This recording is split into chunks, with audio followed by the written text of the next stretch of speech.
جلسہ ہو رہا ہے اور اس سے پہلے ایک جلسہ ہوا تھا جس میں ہم سبوں کے مربی اور امیر شریعت جناب حضرت اقدس مولانا ولی رحمانی صاحب رحمت اللہ علیہ تشریف فرما تھے.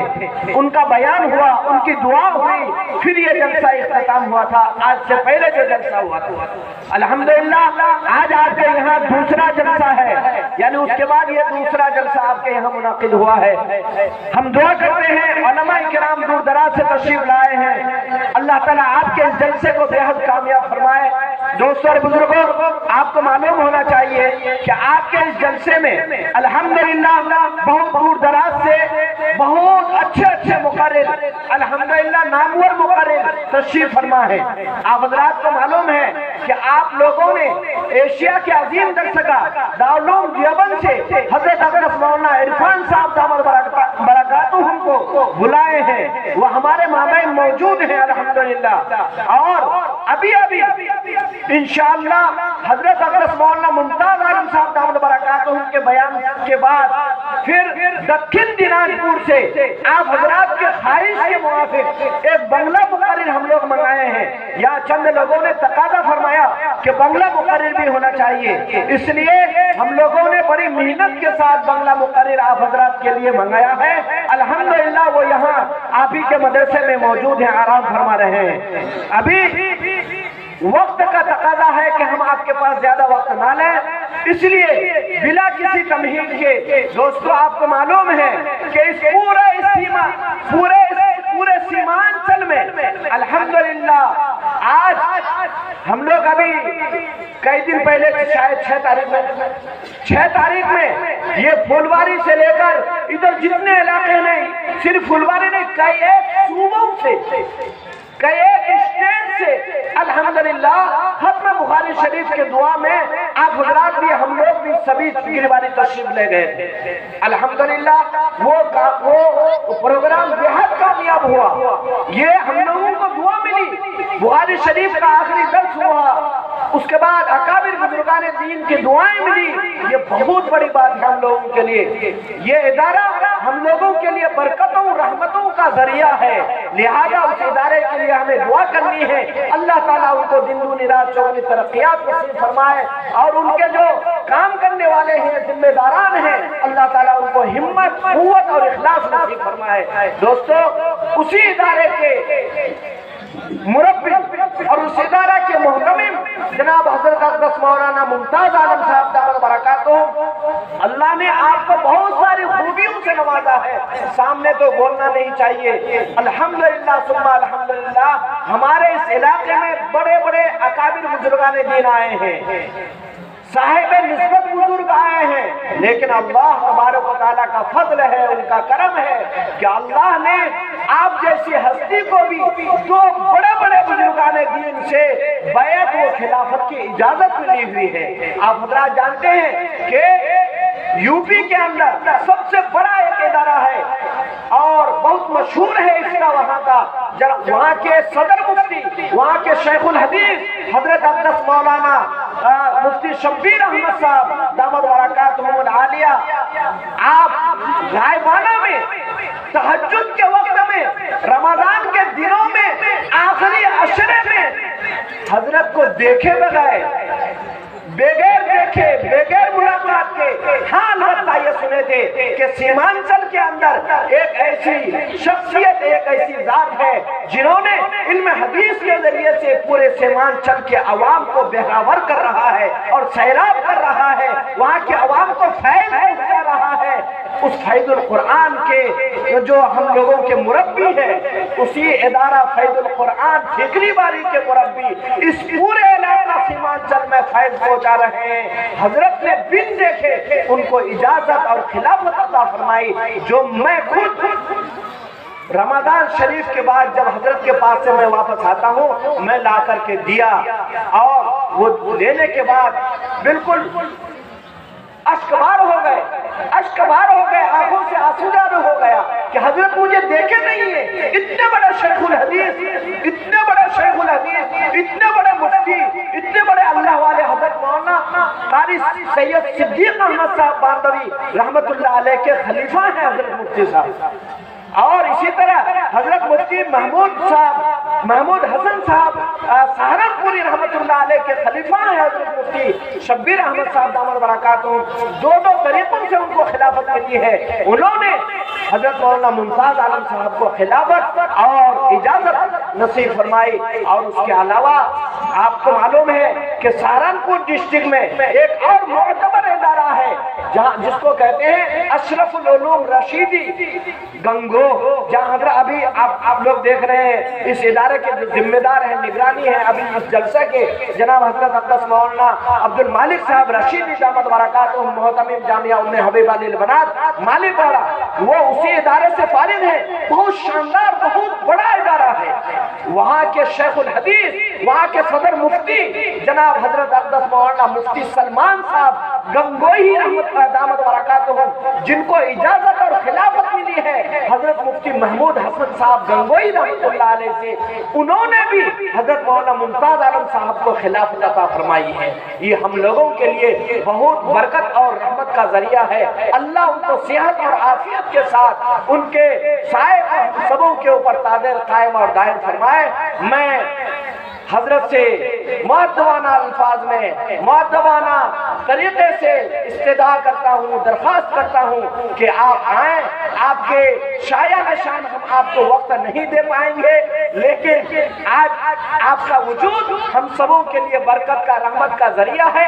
اللہ تبارک و تعالی آپ کے ان بیانات سے، آپ کے نورانی و عرفانی نصیحتوں سے ہم سبوں کو اللہ تبارک و تعالی ہدایت نصیب فرمائے۔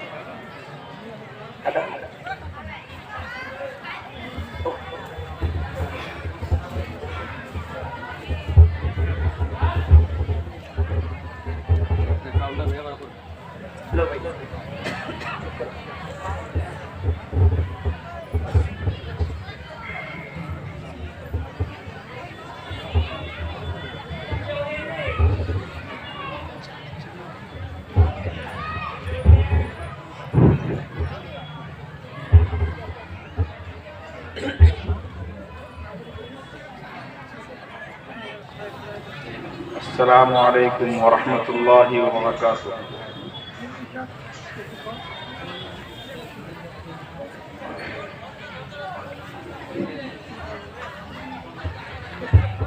آپ لوگوں سے گزارش کروں گا، درخواست کروں گا، آپ لوگ مانیں گے؟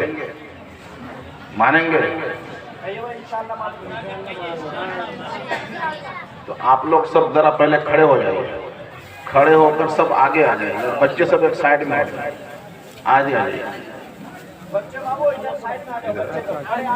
آپ لوگ بھی بیٹھو ادھر بیٹھو، آگے جزاک اللہ خیر، اچھے لوگ ہیں، بات مانتے ہیں۔ بابو سائڈ میں ہو جائے، تم لوگ تھوڑا ادھر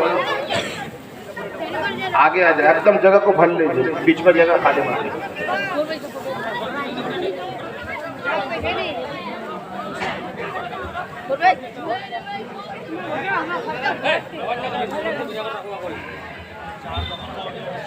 نہیں چاہ بن گئی دیا،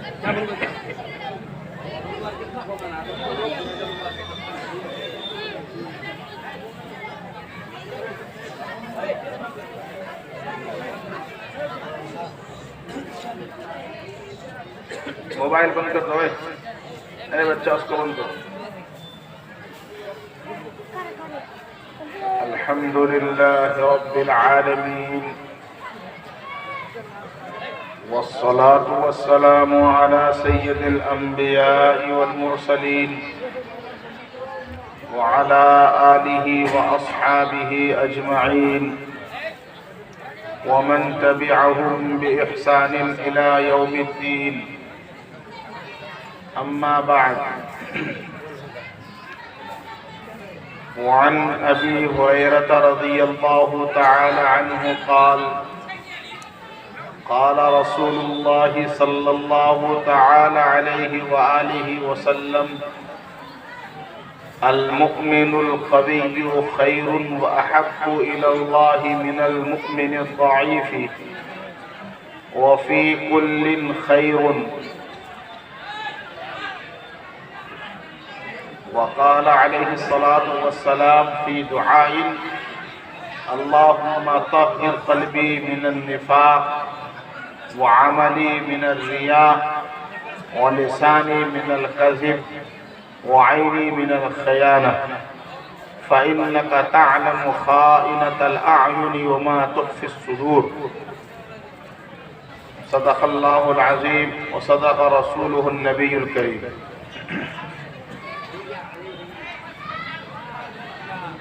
حضرات علماء کرام، مختلف مدارس کے طلبہ عزیز، اس علاقے کے ذمہ دار اور گاؤں کے سماج کے مربی حضرات، سامنے بیٹھے ہوئے برادران اسلام اور میری مائیں اور بہنیں، مدرسے والے سال کے اخیر میں سالانہ جلسہ منعقد کیا کرتے ہیں۔ یہ سالانہ جلسے چاہے چھوٹے مدرسے ہوں یا بڑے مدرسے ہوں، عموماً منعقد کرتے ہیں اور جلسہ رکھتے ہیں، جس کی کئی وجوہات ہوتی ہیں۔ بعض دفعہ جلسہ اس لیے رکھا جاتا ہے کہ کسی مدرسے میں بہت سے طلبہ حافظ بنتے ہیں، تو ان بچوں کے اعزاز میں اور ان کی مبارکبادی کے لیے پروگرام رکھا جاتا ہے، تاکہ جو مدرسے کے اور مکتب کے چندہ دینے والے ہیں ان کے سامنے نتیجہ آ جائے کہ ہم نے جو اس مدرسے میں پیسے دیا اس کا کیا فائدہ ہوا۔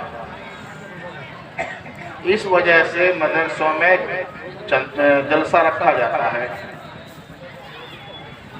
اور ساتھ ساتھ کبھی کبھار اس لیے بھی جلسہ رکھا جاتا ہے کہ اس کے بہانے سے اور اس کی برکت سے، جلسے کی برکت سے مدرسے کے اخراجات کا اور چندے کا مسئلہ حل ہوتا ہے،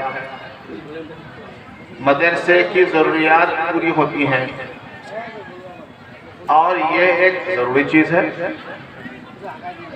اس لیے کہ یہ دنیا دار الاسباب ہے۔ مدرسوں میں بہت سے پڑھنے والے بچے ہوتے ہیں، پڑھانے والے استاد ہوتے ہیں، کام کاج ہوتے رہتا ہے، تو ان سب کاموں کے لیے پیسے چاہیے، چندہ چاہیے۔ اسی لیے اگر ان جلسوں کے ساتھ اب تم جمندی میٹا پر انگیدہ نہ ہوئے،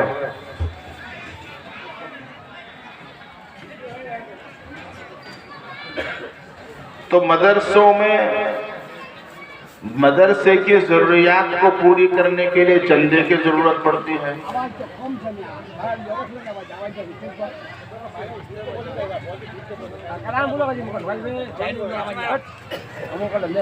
سنیے، باہر جانے کی ضرورت نہیں، جو لوگ بیٹھے سن رہے ہیں تو کیا کریں، وہ پہلے دیکھنا پڑتا ہے۔ اب اس کو بیچاروں کو کیا کریں گے، جیسا لائے ہیں ویسا نہ کریں گے، اس میں آواز کو پیدا نہیں کر سکتا نا وہ۔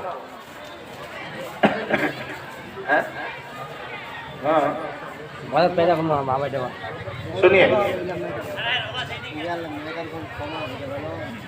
تو مدرسے کو چلانے کے لیے چندے کی ضرورت ہے۔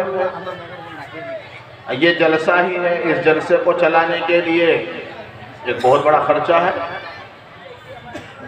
لوگوں کو کھلانا پلانا، جلسہ کرنے کے لیے کرانے کے لیے جو مقرر آئیں گے، علماء آئیں گے، ان کو خرچہ دینا سب ضروری کام ہے، اس لیے چندہ بھی کیا جاتا ہے۔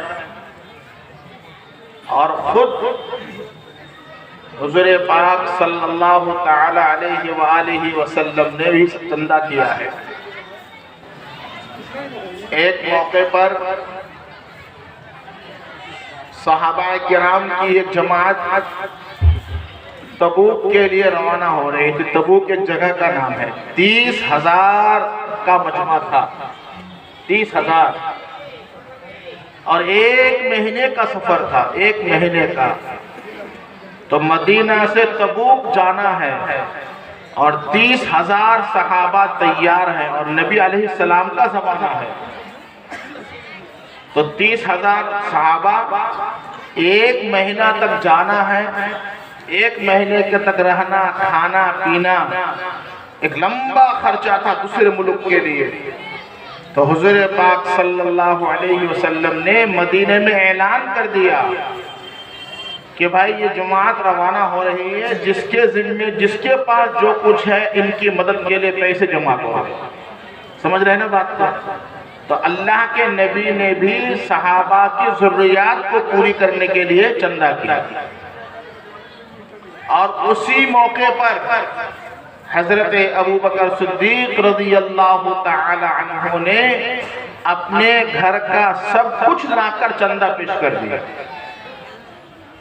اور حضرت عمر فاروق رضی اللہ تعالی عنہ نے صحابہ کی ضروریات کو پوری کرنے کے لیے اپنے گھر کا آدھا سامان لا کر پیش کر دیا، اور حضرت عثمان غنی رضی اللہ تعالی عنہ نے تو 1000 سواری لا کر پیش کیا، 1000، اور ساتھ میں دینار اور درہم، روپیہ پیسہ سونا چاندی کا اتنا دامن بھر کے لایا کہ اٹھانا مشکل ہو رہا تھا، اور حضور صلی اللہ علیہ وسلم کی خدمت میں پیش کر دیا۔ حدیث میں آتا ہے کہ حضور پاک صلی اللہ علیہ وسلم اس دینار اور درہم کو ہاتھ لگا رہے تھے اور خوش ہو رہے تھے اور کہہ رہے تھے واہ واہ واہ واہ، عثمان رضی اللہ عنہ نے تو اتنا چندہ دیا، اتنا چندہ دیا ہے کہ آج کے بعد اگر یہ کوئی اور عمل نہ کرے تو ان کو جنت میں جانے سے کوئی روک نہیں سکتا، جنت میں جائیں گے یہ، اتنا چندہ لا کر پیش کیا۔ اور ایک بات سن لیجئے کہ چندہ کے معاملے میں صرف کوئی آدمی اختر بھائی کی طرح مالدار ہو وہ لا کر 10,000 دے گا وہی چندہ ہے، نہیں، اگر کوئی آدمی اپنی حیثیت سے 10 روپے کا بھی چندہ دیتا ہے تو اللہ تعالیٰ کے نزدیک چندہ کتنا ہے یہ نہیں دیکھا جاتا، چندہ کس کیفیت اور کس محنت سے دے رہا ہے اس کو دیکھا جاتا ہے۔ میری بات سمجھ میں آ رہی ہے؟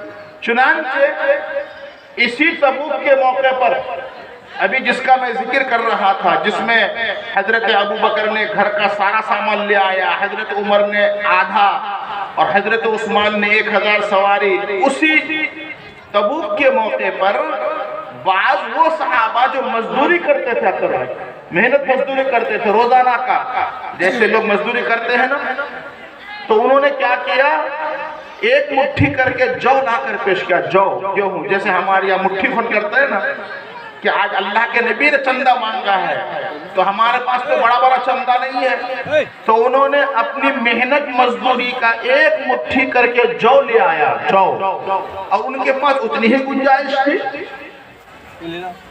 وہ مالدار نہیں تھے۔ تو ان حضرات کی اس قربانی کو اللہ کے نبی نے بہت پسند کیا، لیکن وہاں جو منافق لوگ بیٹھے ہوئے تھے، منافق کا مطلب وہ ہوتا ہے جو اپنے آپ کو دکھا کر سمجھتا ہے کہ میں مسلمان ہوں، اندر سے وہ مسلمان نہیں ہوتا، وہ لوگ بھی مجلس میں موجود تھے۔ تو ان بیوقوفوں نے ان مسلمان صحابہ کا یہ جو ایک ایک مٹھی کر کے جو لے کے آئے، اس جو کو دیکھ کر آپس میں ان کا مذاق اڑانے لگے کہ دیکھو یہ کیسے بیوقوف لوگ ہیں، چندہ نہیں ہے تو ایک مٹھی جو لے کر آیا، ایک مٹھی گیہوں لے کر آیا، اس کی کیا ضرورت تھی؟ بعض لوگ ہمارے سماج میں بھی ایسے ہوتے ہیں کہ خود تو دیتے نہیں، اور اگر کوئی دے تو اس کو بھی روکتے ہیں۔ تو ایک ہوتا ہے کنجوس، ایک ہوتا ہے ڈبل کنجوس۔ تو ایسے لوگ کنجوس بھی نہیں بلکہ ڈبل کنجوس، خود تو دیتا نہیں اور اگر کوئی دے تو اس کو بھی چھیڑتا ہے۔ تو یہ حضرات صحابہ روزانہ مزدوری کرنے والے لوگ تھے، اور اپنی مزدوری کے اعتبار سے انہوں نے لا کر گیہوں اور جو پیش کیا، ایک ایک مٹھی۔ تو ان لوگوں نے مذاق اڑایا. اللہ اکبر. اللہ تعالیٰ کے نزدیک ان مزدور لوگوں کی قیمت بہت تھی. ان کے ایک مٹھی جو کی قیمت بہت تھی، اس لیے کہ ان کے لیے ایک مٹھی جو وہی مقام رکھتا ہے جیسے ہمارے اختر بھائی کے لیے 10,000 روپے. تو جب اللہ تعالیٰ نے ان مزدور صحابہ کا دل دیکھا کہ ان کا دل ٹوٹ رہا ہے کہ ایک مٹھی جو کا مذاق اڑا رہے ہیں یہ لوگ، اللہ اکبر. قرآن شریف کی آیت نازل ہو گئی سورہ توبہ کے اندر. اللہ تعالیٰ ارشاد فرماتے ہیں الذین یلمزون المتطوعین من المؤمنین فی الصدقات والذین لا یجدون الا جہدهم فیسخرون منهم سخر اللہ منهم ولهم عذاب علیم استغفر لهم او لا تستغفر لهم ان تستغفر لهم 70 مرة فلن يغفر الله لهم. اللہ اور کیا آیت نازل ہوئی. اللہ تعالیٰ آسمان سے سب دیکھ رہے تھے جی. تو اللہ نے کہا کہ الذین یلمزون المتطوعین من المؤمنین فی الصدقات، یہ کیسے لوگ ہیں جو اللہ کے راستے میں صدقہ کرنے والوں کو برا بھلا کہتے ہیں. والذین لا یجدون الا جہدهم، ان لوگوں کو برا بھلا کہتے ہیں جو صرف اپنی محنت اور مشقت کا کمایا ہوا جو لا کر پیش کرتے ہیں. ایسے لوگوں کو طعنہ دیتے ہیں کہ ان کے جو گیہوں اور جو کی اللہ کو کیا ضرورت ہے، طعنہ دیتے ہیں. فیسخرون منهم، اور یہ ان مسلمانوں کا مذاق اڑاتے ہیں، ایک مٹھی جو دینے کی وجہ سے مذاق اڑاتے ہیں. اللہ نے نبی سے فرمایا اے نبی یہ اتنے بدبخت لوگ ہیں، استغفر لهم او لا تستغفر لهم ان تستغفر لهم 70 مرة فلن يغفر الله لهم. یہ اتنے بدبخت لوگ ہیں جو ہمارے چھوٹے صحابہ اور کمزور صحابہ اور ضعیف مومنوں کا مذاق اڑاتے ہیں. یہ اتنے خراب لوگ ہیں کہ اگر آپ ان کے لیے 70 مرتبہ بھی ہم سے کہیں کہ ہم ان کو معاف کر دیں تو بھی ہم ان کو معاف نہیں کریں گے. استغفر لهم او لا تستغفر لهم، ان کے لیے آپ معافی مانگیں یا نہ مانگیں، اگر آپ 70 مرتبہ بھی معافی مانگیں گے تو بھی ہم ان کو معاف نہیں کریں گے. لن یغفر اللہ لهم. بات سمجھ میں آ رہی ہے آپ کو؟ کن لوگوں کو؟ جنہوں نے کمزور اور ان حضرات کا تھوڑا سا مٹھی کا مذاق اڑایا تھا، ہم ان کو معاف نہیں کریں گے. میری بات آپ سمجھ ماشاءاللہ. یہ بات میں صرف 2 بات سمجھانے کے لیے کر رہا ہوں. ایک بات تو یہ کہ دینی جلسوں کے اندر جہاں پر ہماری پڑھائی اور ہمارے استادوں کی اور حافظ بچوں کی اعزاز اور اکرام کا معاملہ ہوتا ہے، وہیں پر دینی جلسوں میں چندے کی بھی نیت ہوتی ہے، اور یہ چندے کی نیت ہونا غلط نہیں ہے، اس لیے کہ ان کے پیچھے ایک لمبا خرچہ ہے. اور ظاہر بات ہے کہ ان مدرسوں کا کوئی سرکاری خرچہ نہیں ہوتا، یہ ہمارے اور آپ کے کمائے ہوئے پیسوں سے ہی یہ مدرسے چلتے ہیں. اور جب تک ہمارے کمائی کے پیسے سے ان مدرسوں میں ہم خرچہ کرتے رہیں گے تو یہ بات یاد رکھیے گا کہ اس ملک میں ہمارے مدرسوں کے نظام کو کوئی بگاڑ نہیں سکتا.